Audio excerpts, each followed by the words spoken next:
Sri Vishnu Sahasranama Stotram श्रीविष्णुसहस्रनामस्तोत्रम् श्रीविष्णुसहस्रनामस्तोत्रम् This is for everybody.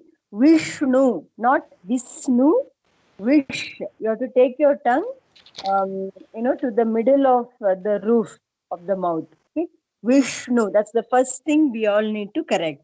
Sri Vishnu Sahasranama Stotram. श्रीविष्णुसहस्रनामस्तोत्रम् Namastotram. नामस्तोत्रम् शुक्लाम्बरधरम् शुक्लाम्बरधरम् धरम् again शुक्लाम्बरधरम् शुक्लाम्बरधरम् शुक्लाम्बरधरम् विष्णुं विष्णुं शशिवर्णं चतुर्भुजम् शशिवर्णं चतुर्भुजम् Varnam is fine, but Varnam, that dot followed by cha, that will become Varnan. If you want to follow this, you can follow. This is actually optional. Shashi Varnam or Shashi Varnan. Okay.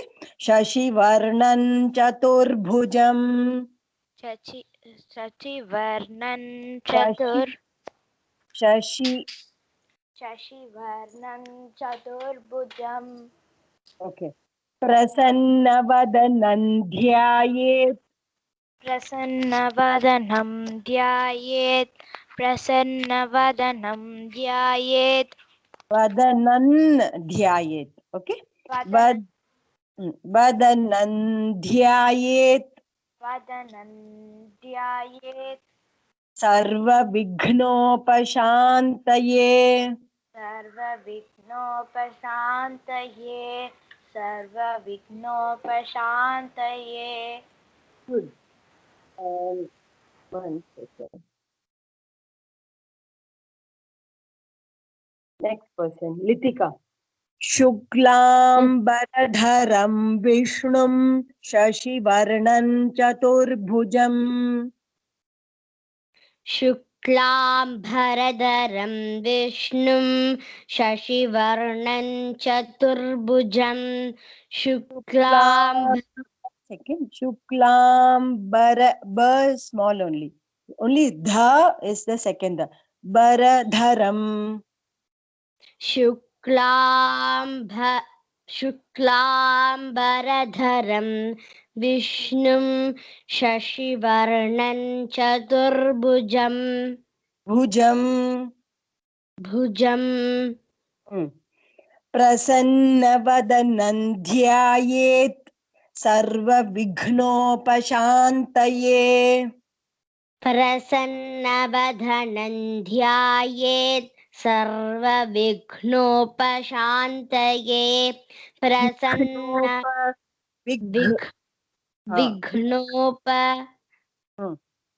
प्रसन्नवदनं ध्यायेत् सर्वविघ्नोपशान्तये Shantaye. Taye should be heard separately. Shantaye. शान्तये. Good. Since this first shlokam is very popular, there is some unlearning. Even I had to unlearn a little bit. That's why I repeated this. Say prasannan. Chaturbhujam prasannavadanan. Let's get used to this rule. Vadanan dhyayat. Okay, next. Jyoti ma'am. Yes, ma'am. The people Shivites, they invoke Lord Ganesha. The Iyengars, the Vaishnavites, they invoke Vishwaksenam. I don't know if you all are aware. So they don't worship Lord Ganesha, right? So Okay. they start with invocation of Vishwaksenam. So this is mostly if Vaishnavites are chanting Vishnu Sahasranamam, they will start with this shloka, the one which we are going to learn. Yasya dvirada vaktra. I'll split it for the benefit of everybody. Yasya dvirada vaktradhyaha. Yasya dvirada vaktradhyaha. Yasya dvirada vaktradhyaha. Parishadhyah parashatam. Parishadhyah parashatam. Parishadhyah parashatam. Now we say together. So vaktradhyaha will become vaktradhyah. Visargam Okay. followed by pa will become if. Yasya dvirada vaktradhyah parishadhyah parashatam. Yasya dvirada vaktradhyaah parishadhyah parashatam. Parashatam. Parash. That it's like sh sh sh sh sh. Okay. That sound should come. Okay. Yasya dvirada vaktradhyaah parishadhyah parashatam. So parisha, that sha is the big sha. So it will be nice if you can stress on it. Parishadhyah. Parishadhyah parashatam. Parishadhyah parashatam. Yeah. So these rules will be easier if you are following Sanskrit text. But never mind. See, we are not aiming. We can aim for perfection, but we don't have Yeah. to be one. It's on the way to being a better chanter. Yes, So ma'am. it's fine. You don't have to follow every rule. If to the extent possible, we'll try to follow. Yes, ma'am. Definitely. Okay. Vignan. Sorry. Nignanti satatam. Vignam nignanti satatam. Vignam nignanti satatam. Vishwaksenantamastraye. Vishwaksenantamaashraye. Vishwaksenantamaashraye. Okay. Santosh. Yasyad dvirada vaktradhyah parishadhyah parashatam. Yasya dvirada vaktradhyah parishadhyah parashatam. Yasya dvirada vaktradhyah parishadhyah parashatam. Okay. So when we chant, we are actually producing sound waves, right? And when these waves follow a pattern, when we chant correctly, they start following a pattern. And that pattern energizes us. That makes us, that creates positive vibrations and we feel energetic. That's the whole idea, ma'am. Yeah. Okay. Next one. Santosh? Yes, Amma. Next one. Narayanan namaskritya. Narayanam namaskritya. Narayanam namaskritya. Naran chaiva narottamam. Naran Chaiman. Amma, which text, Ma, this is? Because I don't have this text. Some I people think in the don't have. document it's the first one. They Before- start with this probably. Ma'am, Yeah. I think Santosh he's not following Sanskrit version, so it's okay.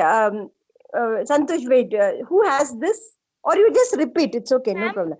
Ma'am, I I have have this, ma'am. summoned, I have this. summoned this sloka, ma'am.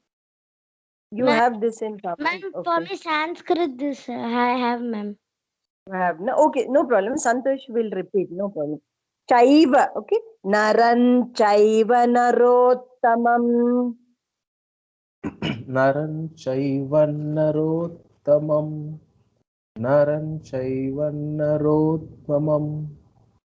Devim Saraswatim Vyasam. Once again, na? Devim Saraswatim Vyasam. Devim Saraswatim Vyasam. Devim Saraswatim Vyasam.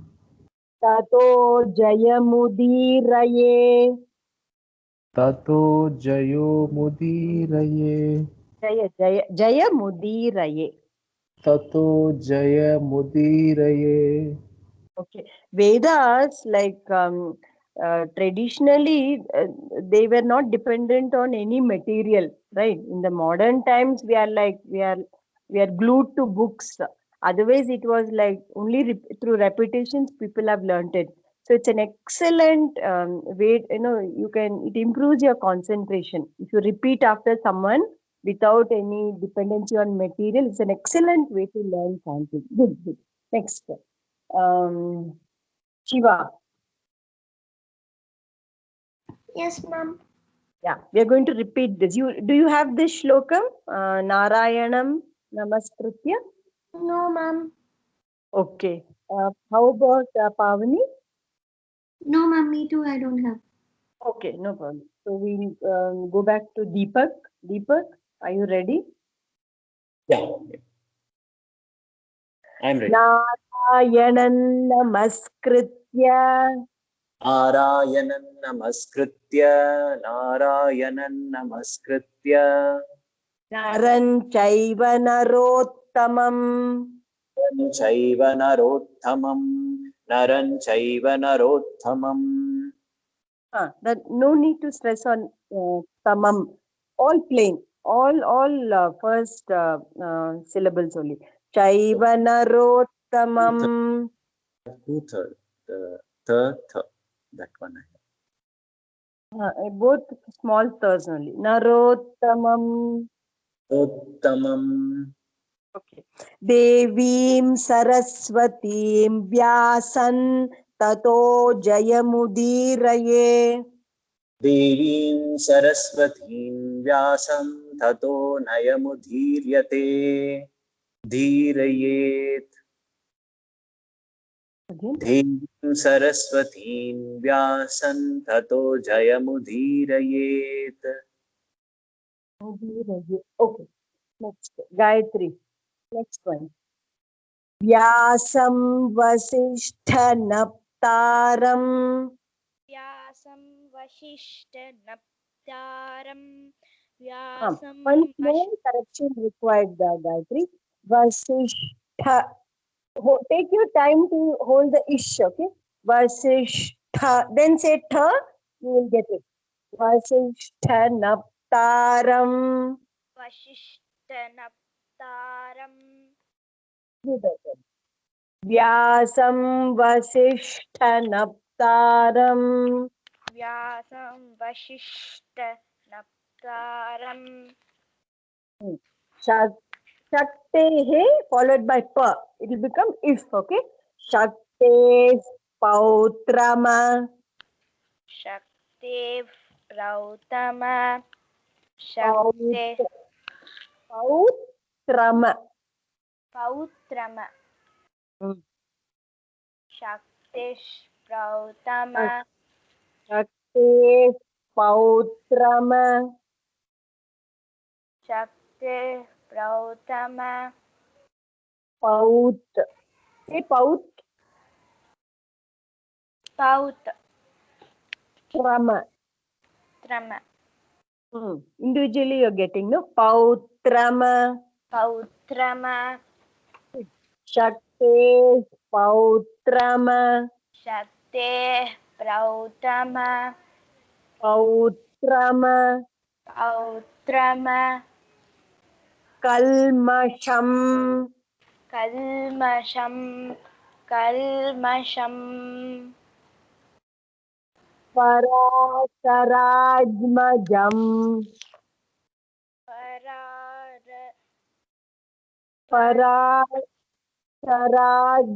Sharat. Okay. पराशरात्मजम् पराचरात्मजम् again पराचरात्मजम् वन्दे शुकतातम् वन्दे शुकतातम् वन्दे शुकतातम् तपोनिधिम् तपोनिधिम् तपोनिधिम् व्यासाय विष्णुरूपाय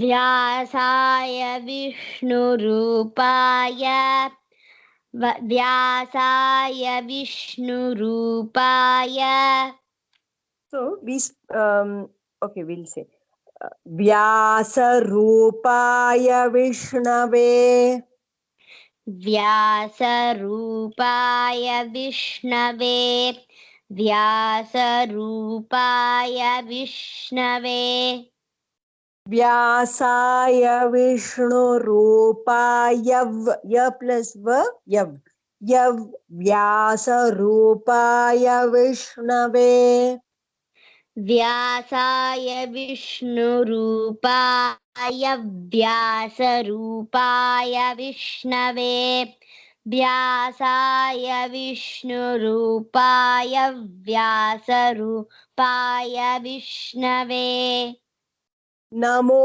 वै followed by bra, right? So we have to hold the ib. Namo वै ब्रह्मनिधये नमो वै ब्रह्मनिधये नमो वै ब्रह्मनिधये Brahma, that her should be heard. Huh? Brahmanidaye. ब्रह्मनिधये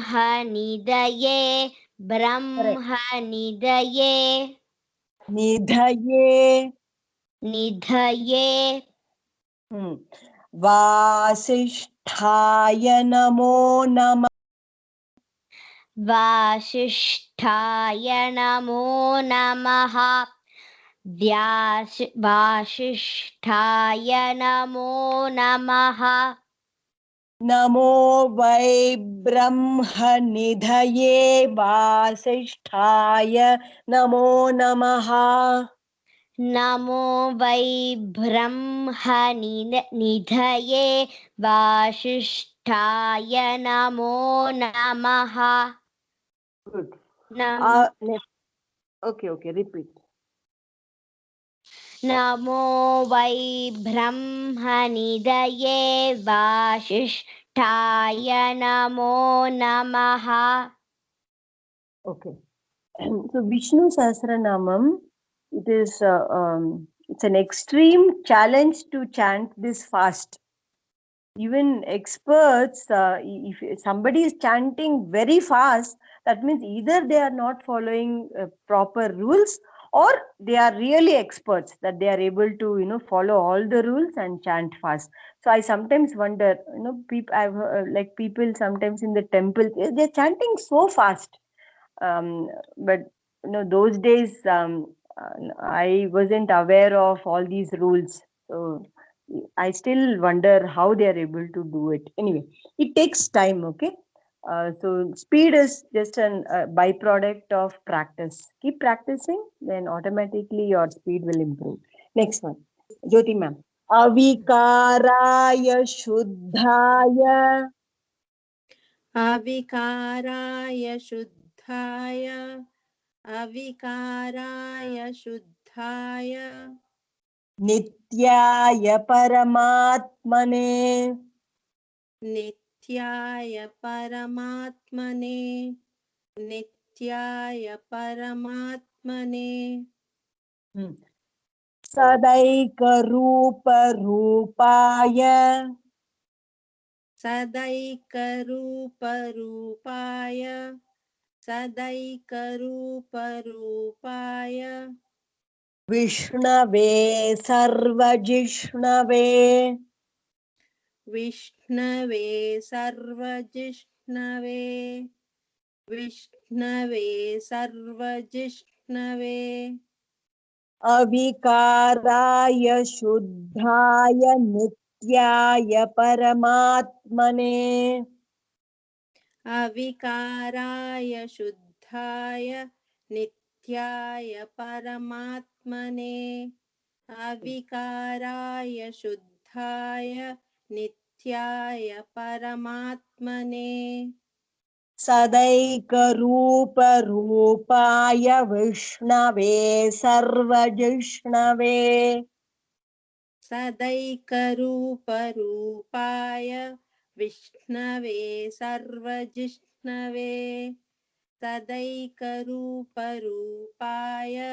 विष्णवे सर्वजिष्णवे सन्तु यस्य स्मरणमात्रेण यस्य स्मरणमात्रेण यस्य स्मरणमात्रेण जन्म संसारबन्धनात् जन्म संसारबन्धनात् जन्म संसारबन्धनात् बन्ध if you hold the in no you'll get time to say dha properly bandhanat बन्धनात् in ma ba in the in बन्धनात् ba in dha that's it bandha okay बन्धनात् okay vimuchyate namastasmai विमुष्यते नमस्तस्मै hold the cha okay vimuchyate then yate separately vimuchyate विमुच्यते नमस्तस्मै विमुच्यते नमस्तस्मै विष्णवे वे plus ip vep विष्णवे प्रभविष्णवे विष्णवे प्रभविष्णवे विष्णवे प्रभविष्णवे okay continue यस्य स्मरणमात्रेण जन्म संसारबन्धनात् यस्य स्मरणमात्रेण जन्म संसारबन्धनात् यस्य स्मरणमात्रेण जन्म संसारबन्धनात् some stress on the dha no will be make it more correct bandha okay ma banda the dha big dha okay banda ha vimuchyate namastasmai विष्णवे प्रभविष्णवे विमुच्यते नमस्तस्मै विष्णवे प्रभविष्णवे विमुच्यते नमस्तस्मै विष्णवे प्रभविष्णवे okay Shiva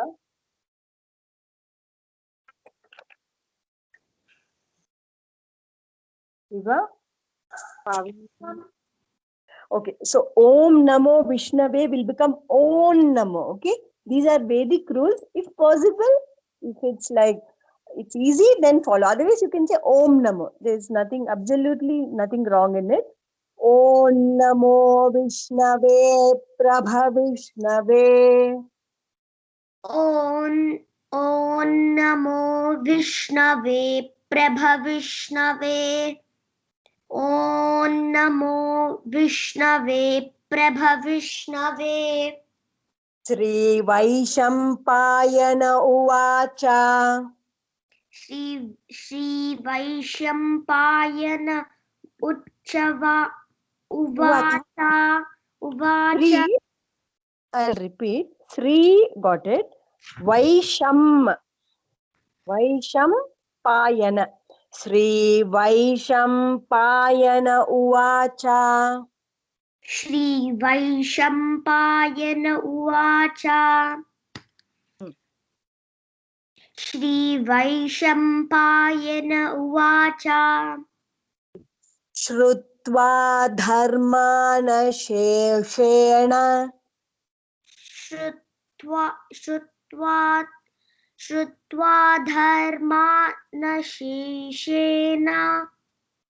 श्रुत्वा धर्मानशेषेण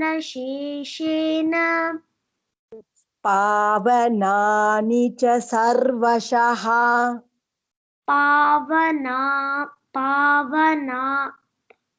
नानि पावनानि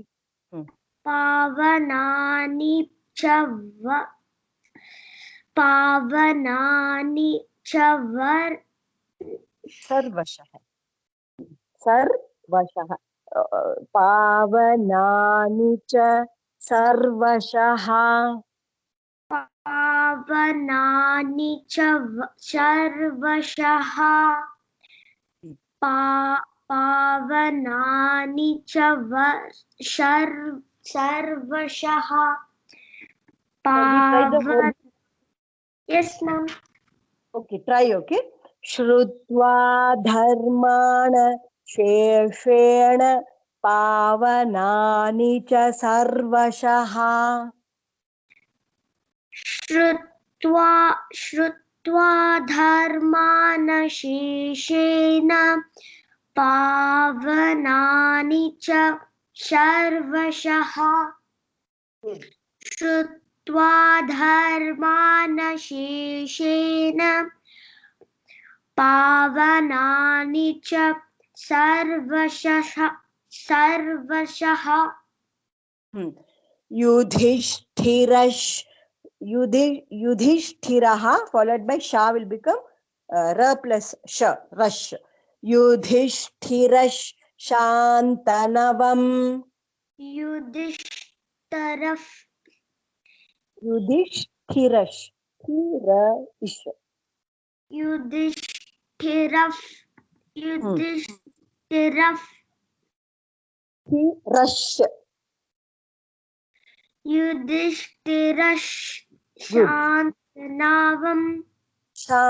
Shantanavam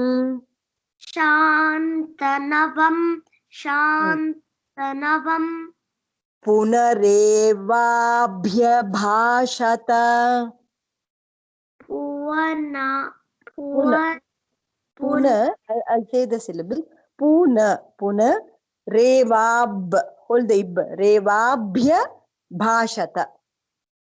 Punarevyabhashata.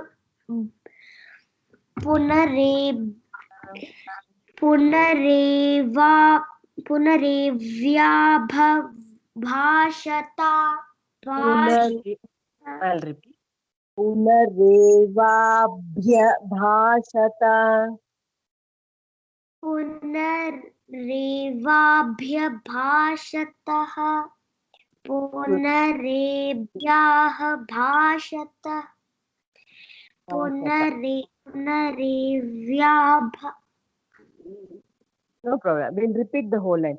Yudhishthirashantanavam punarevaabhyabhashata.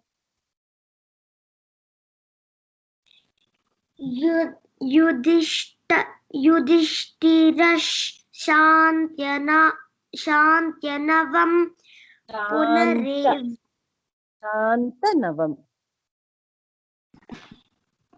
Yudhishthirash Shantanavam punarevyabhashata. Okay, you practice, okay? Punarevabhya bhashata. Okay, ma'am. Punarevyabha punarevaabhyabhashata. If you listen, you will get. Punarevabhyabhashata. Okay, practice. Pavni. Yudhishthira uvacha.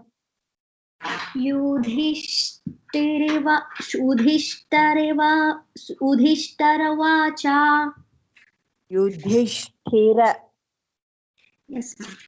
युधिष्ठिरवाच Yudhishthira उवाच Kimekam followed by the will become ind. If you possible, you say. Otherwise, kimekam is also fine. Kimekam daivatam loke.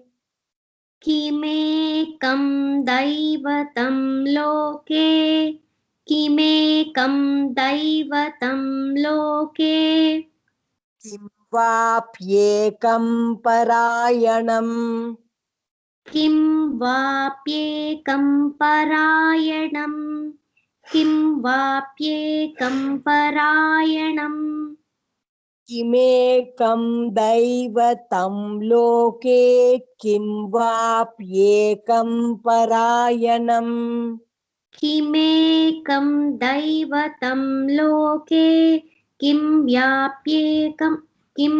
वाप्येकं परायणम् किमेकं दैवतं लोके किं वाप्येकं परायणम् स्तुवन्तः कं कमर्चन्तः स्तुवन्तः कमकर्चन्तः कमर्चन्तः स्तुवन्तः कमर्चन्तः स्तुवन्तः कमरचन्तः Kamar. If you spend more time saying that okay. Kamarchantaha.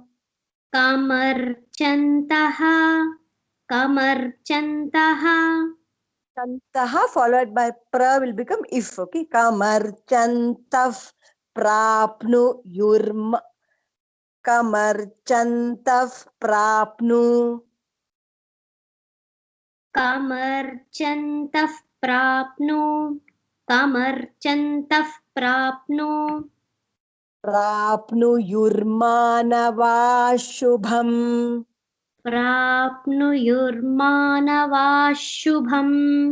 प्राप्नुयुर्मानवा शुभम् Okay. We finished that. Stuvantah kam kamarchantah prapnu yurmanava shubham.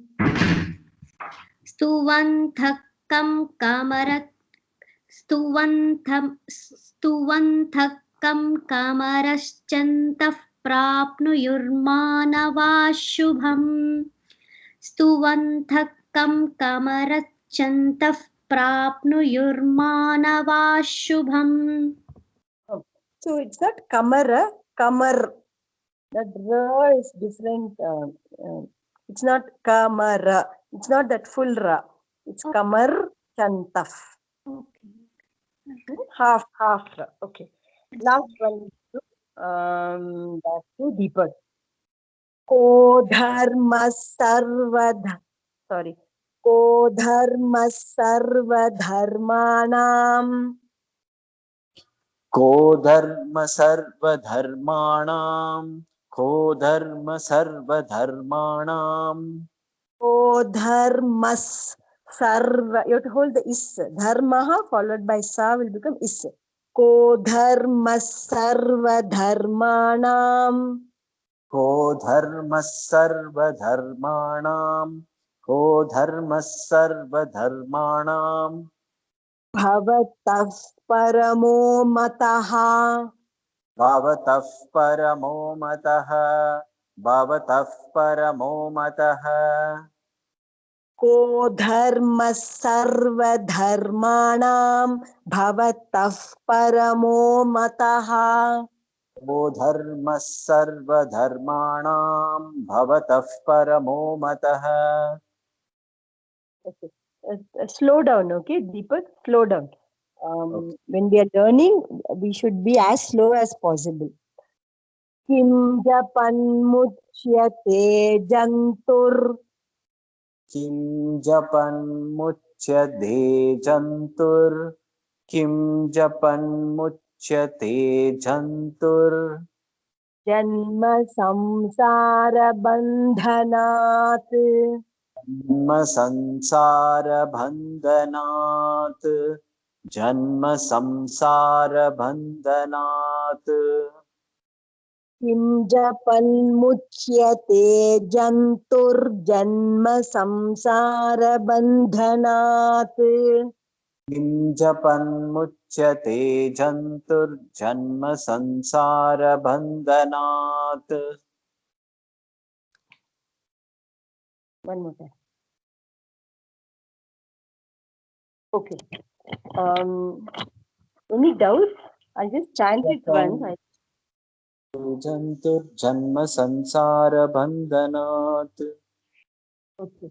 शुक्लाम्बरधरं विष्णुं शशिवर्णं चतुर्भुजं प्रसन्नवदनं ध्यायेत् सर्वविघ्नोपशान्तये यस्य द्विरदवक्त्राद्याः पारिषद्याः परशतं विघ्नं निघ्नन्ति सततं विश्वक्सेनं तमाश्रये नारायणं नमस्कृत्य नरं चैव नरोत्तमं देवीं सरस्वतीं व्यासं ततो जयमुदीरये व्यासौ वसिष्ठनप्तारं शक्तेः पौत्रमकल्मषं पराशरात्मजं वन्दे शुकतातं तपोनिधिं व्यासाय विष्णुरूपाय व्यासरूपाय विष्णवे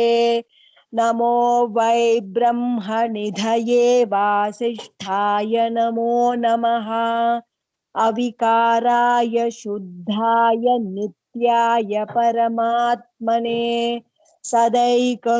सदैकरूपरूपाय विष्णवे सर्वजिष्णवे यस्य स्मरणमात्रेण जन्म संसारबन्धनात्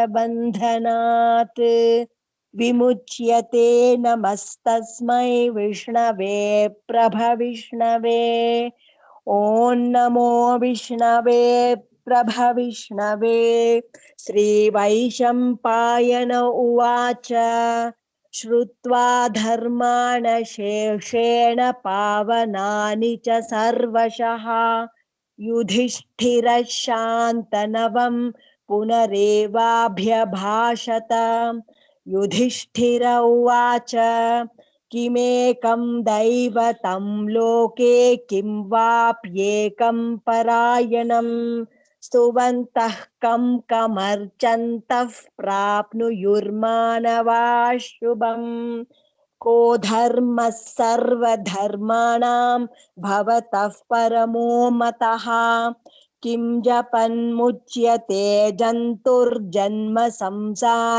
संसारबन्धनात् Continue tomorrow. Any doubts? Okay, ma'am. If any No doubts? doubts. Okay. No doubts, ma'am. One question, ma'am. Is it an No. everyday class, ma'am? Yes, ma'am. Monday to Friday we'll have. Monday to Friday, half an hour, ma'am. Yes, ma'am. It's supposed to be half an hour, but the Okay, that's okay, ma'am. the That's next fine. class is cancelled. कायेन वाचा मनसेन्द्रियैर्वा बुद्ध्यात्मना वा प्रकृते स्वभावात् करोमि यद्यत् सकलं परस्मै नारायणायेति समर्पयामि. Shiva, you are asking something? Thank you, ma'am. Okay, okay. Thank you. Bye. Thank you, ma'am. Bye, bye. Bye. Ma'am.